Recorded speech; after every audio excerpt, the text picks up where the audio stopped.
Hello everyone, I'm History with Matt, and today I'm going to be going through my ultimate 2024 US election analysis. We're going to be looking at some of these races. We're going to look at the presidential race, we'll look at some down ballot races. I'm going to see what actually happened, what were the shifts, were they big, were they small, what were they like. But before we begin, I'll ask you to subscribe, it helps me out massively. With all out of the way, let's begin. So, first of all, the thing that first struck me, I stayed up and watched all of the races on all the states be called, stayed up all night. Donald Trump has won the popular vote. I think that's the most... If you have to take one thing away from this video and take one thing away from this election, Donald Trump won the popular vote. The first Republican since George Bush in 2004 to win the popular vote is remarkable. A feat many believed could not be done.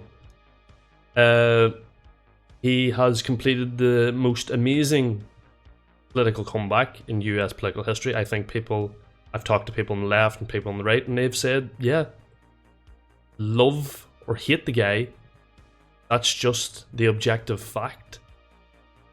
This is remarkable from where he was 2015, coming down that escalator, given a 1% chance of victory, beating all the Republicans that are in front of him on the debate stage. Marco Rubio, Ted Cruz, John Kasich, Rand Paul, Jeb Bush. Then got the nomination. Wasn't given a lot of support by Republican organizations. Won anyway. Got in that administration, and that administration was dysfunctional. It's just the truth. You had a lot of people who were pursuing different agendas than Trump was. And you had lost the House, COVID, impeachment. Then 2020 to narrowly lose 20,000 votes across 5 states, which caused January 6th, which caused Trump to be impeached a second time. And most people would be like, oh, that's it, Trump's political career is over, that's it, done, no more Donald Trump. He then gets indicted multiple times for different court cases. He then runs for president. And in 2024, he wins, becoming only second president to serve 2 non-consecutive terms, the other one being Grover Cleveland. And it shows that it is 15 years that America will be, not directly, but the Trump era. This is the Trump era. That's what it's going to be called. 15 years of Donald Trump being a main figure in American politics. And it ends with him winning. So that's just my little introduction out of the way. Let's actually look at some of these races. Texas, completely reversing the trend. 15 points Romney in 2012 to 9 points in 2016 to 5 points in 2020, 14 points in 2024. Ridiculous turnout. Why? These Tejano voters in the Rio Grande Valley completely reversing the trends in the Dallas-Fort Worth suburbs, losing Harris County by 5 points where Houston is. These red rural counties keep getting redder. Georgia. Now, Georgia's gone for the Republicans in the foreseeable future, but he won Georgia, running up the vote in these red areas enough to offset these big Atlanta suburbs. Ohio continues to get redder. Iowa. That Iowa poll that Harris puts 3 was obviously wrong. Florida. Trump plus 13. Obviously Ron DeSantis has a lot to do with this, is making the state more appealing to conservative immigrants. First Republican to win Miami-Dade, or first presidential Republican to win Miami-Dade since 1988. Pennsylvania, record turnout, Amish people, all over. Now this is my election prediction. Oh, where is it? This is my election prediction. And I said, look, he's going to win these states. He's going to win Arizona. He's going to win Georgia. He's going to win Pennsylvania. All these other states, I give them to Harris. But I said, look, that's all he needs to win. All these other ones are just bragging rights. But he's going to absolutely clear house, win all 7 swing states, and come out with 312 electoral votes. and with the popular vote, with a quite clear mandate. Now, some of these races had, Senate races. We'll go into them. Onto the Senate, 52 at the moment. A lot of those races are too close to call. Bob Casey, his dad was a 2-term governor. He was a 3-term senator. Goes down to Dave McCormick. These two Republicans here won't be doing much. Sam Brown might win in Nevada.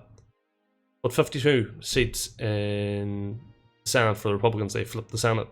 The House, I'm pretty confident will go to the Republicans.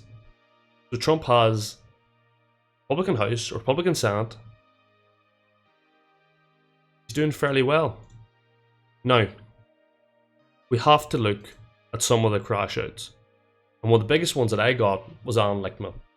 People had been parading his 13 keys around saying, look, he predicted Kamala Harris victory. Therefore, there's nothing that Trump can do, and it is impossible for Trump to win. Took this as gospel and ran around with it. And people that did that were proven very wrong. He has now lost his... He's now infallible. He's not infallible anymore because he got this prediction wrong. Very wrong.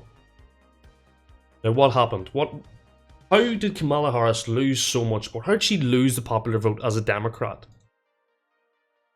I point to Latino voters. This is the CNN exit poll. Now, this isn't completely accurate, but 45% of Latinos voted for Donald Trump. There's another up here. Young white voters, 47% vote for Trump. And this comes into a video I'm thinking of making, which is the young gender disparities in voting patterns. Young men are going for conservatives, young women are going for liberals. And why is that? There's a lot of reasons for that, but Trump made very clear that he was going on these podcasts that young people would be watching. Theo Vaughn, Joe Rogan, the Nelk Boys, I think, one of them as well. And it's clear that worked. He made the Republican Party appear the masculine macho party, the masculinity party. Talking about UFC, all that there. It just kind of goes with it, and men are obviously attracted to that, and young men were. You saw Bryce Hall, Jake Paul. You saw loads of young conservative male influencers endorse Donald Trump, which in 2016 would have been career suicide, which shows that he has been rehabilitated to a certain extent by the establishment. You look at the amount of money that was given to him. The Washington Post refused to endorse against him.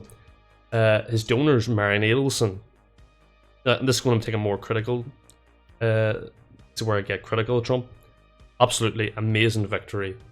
He has completed the cycle and has won. He's a winner. He's won. There's nothing he can do. There's no more races he can run anymore. That's it. That's it. Done. But we have to look at the Trump administration. Who's behind it? What's it going to be like? And who's it going to serve? Marian Adelson, who gave massive amounts of money towards his campaign. Netanyahu's obviously going to be happy Trump is in. Trump's going to let Netanyahu do what he's going to do. Biden kept the leash on Netanyahu to a certain extent. Trump's going to let go of that leash. You look at JD Vance. JD Vance says we're going to pull out of Ukraine. The reason we're going to pull out of Ukraine is to support, building up our forces to invade Iran and hit Iran hard.